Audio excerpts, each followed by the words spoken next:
You did it. You are officially just a few days away from Christmas break, and that means you're about halfway through the school year, which is absolutely crazy. Did you think you would make it this far? I am sure some of you didn't. But before we get into today's episode, I just have to tell you something. I don't think I'll ever not laugh about this, but we all know that my first year of teaching started out a little bit rocky.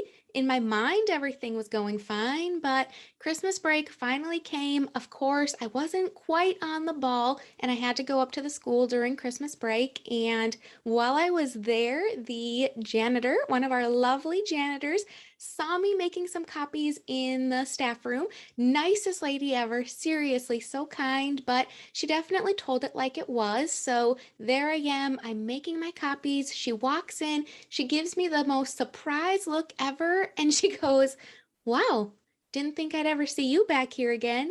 You guys, like, I know I had some good days and bad days, but it definitely wasn't that bad. But oh my gosh, I still just don't even know what to think about that. Like, from the outside looking in, was I just a total mess or what? I guess I made it through. I ended the year stronger than possible. I definitely learned many what not to do's as a first year teacher.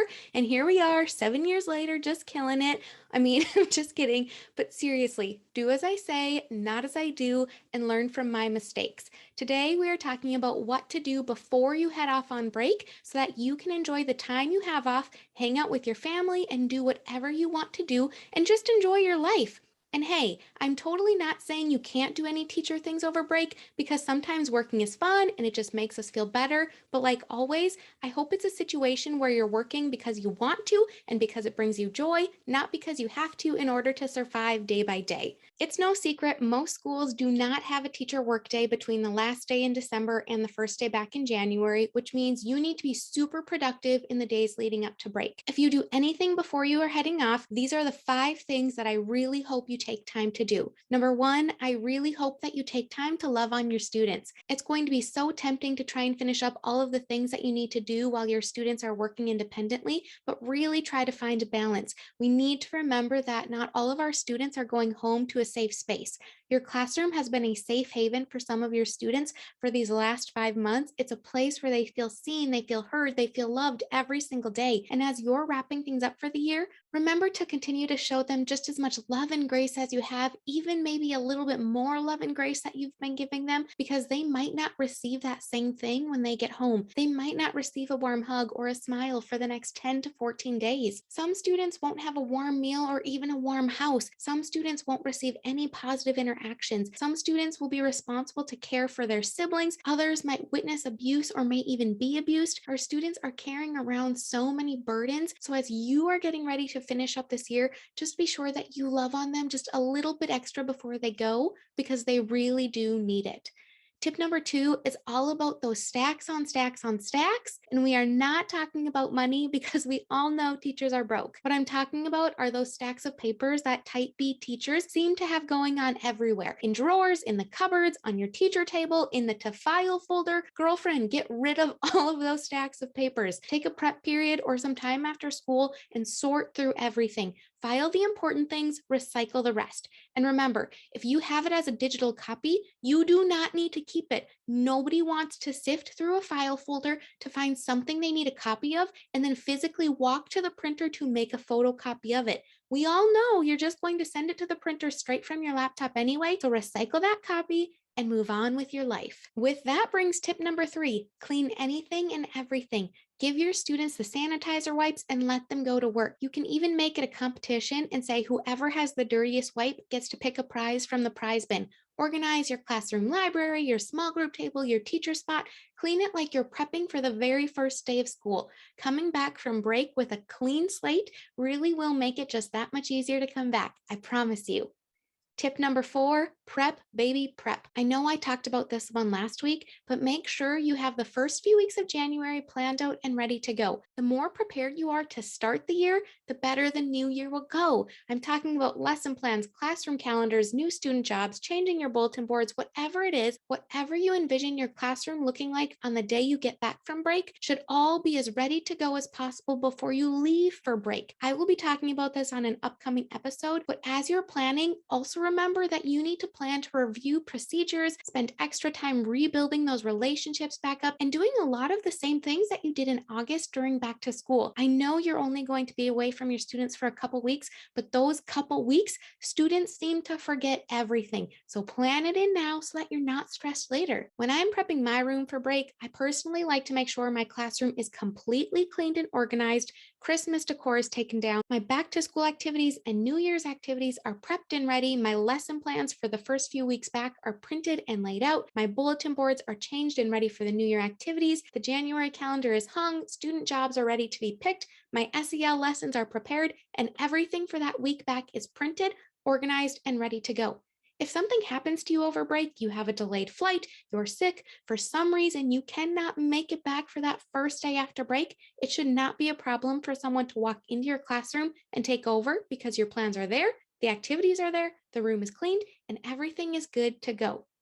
Tip number 5, here we go. I already know you're not going to like this one, but finalize those grades before you head out on the last day. Do not take things home to grade.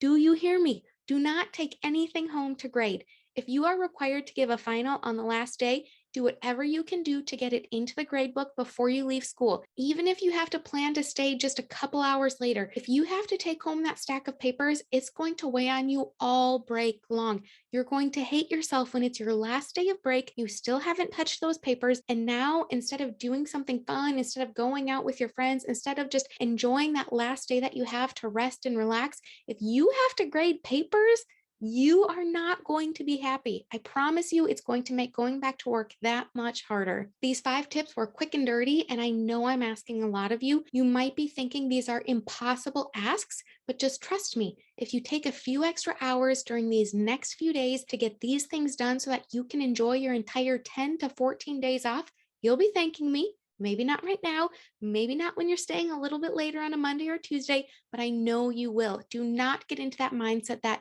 I'll do that during break. I'll do that during break. I'll do that during break. You are not getting paid during break. Those are not in your teacher contract. Those are days nobody is paying you to work. If you want to go in and do something because you want to, okay, fine. But do not set yourself up for saying, I'm going to do that during break because I have time then. No, do it now so that you can have those 10 days, those 14 days, those couple weeks to just enjoy your non-contracted time. Okay, and actually, I didn't plan on talking about this, but I do have a bonus tip for you, and you might think I'm kidding, but I'm totally being serious. There is one more thing you might want to do before you head out for break. If you have something in your classroom that goes against the fire code, like strings of lights, a Keurig or a microwave, a mini fridge, a space heater, you know, the things that they said you can't have in your classroom, but then they winked at you as they were saying it, you know, like a wink, wink, you can't have a coffee maker, wink, wink. Yeah, if you have any of those in your classroom, it wouldn't be the worst thing in the world to try and hide it, put it away in a cupboard, or take those things with you over break. Ask a veteran teacher in your building. Every school is different, but sometimes those sneaky admin like to have the fire marshals come in over break, and nobody wants to get back from break and had something in their room that went against the fire code. So with that, you have a lot of work to do. You better get going. Make your to-do list. Prioritize the big stuff. Do a brain dump of everything you want to get done before you go, and then start getting those things done before you go. Do the things that you do not want to do the most first and just get them out of the way. And then, of course, just be sure to continue to love up on those kiddos before they go. They are going to miss you, and I know you're going to miss them too. And you're actually even going to worry about them a lot while they're gone as well. So love them now, give them the biggest hug on their way out the door, and let them know how much you care about them. I know you're tired. I know you're exhausted. I know you've been going hard for 4 or 5 months straight, but you can do this. Prioritize the things you need to do now. Get off the TikTok. You don't need to binge that show right now. You can do that over break. Get to the gym, work out, make yourself feel really good. Do these activities and then enjoy those 10 to 14 days doing whatever you want to do.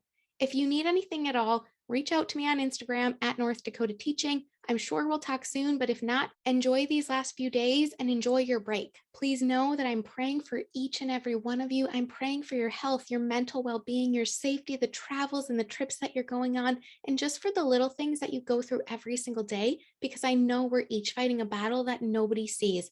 The holidays can be hard, but just know you are never alone in this. If you need anything at all, you can always talk to me. I am always a listening ear. I am wishing you all the best. I'm sending you so much love, peace, and joy, and just all of the blessings in the world as you go into this holiday season.